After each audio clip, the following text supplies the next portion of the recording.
grow each year, thousands of businesses are using YouTube to reach millions of customers around the world. Now it's time to take advantage of this marketing shift and start building a YouTube channel for your brand or business. In this section, we will be creating your new YouTube account and setting up the framework for your channel. Your YouTube channel is part of a funnel that will lead potential customers to your website or your product.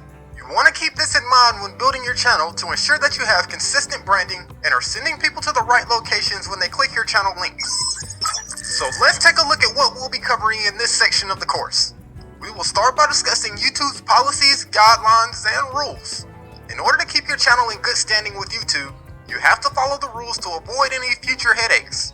If you violate YouTube's terms, your account could receive a strike, your content could be removed, or your channel may be terminated altogether.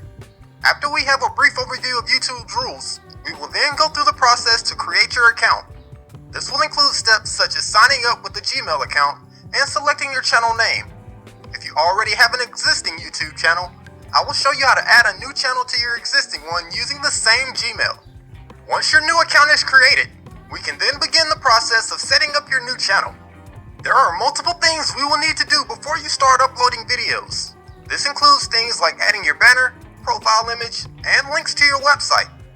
We will also go over some back-end settings for your channel, such as linking AdWords and Google Analytics for tracking.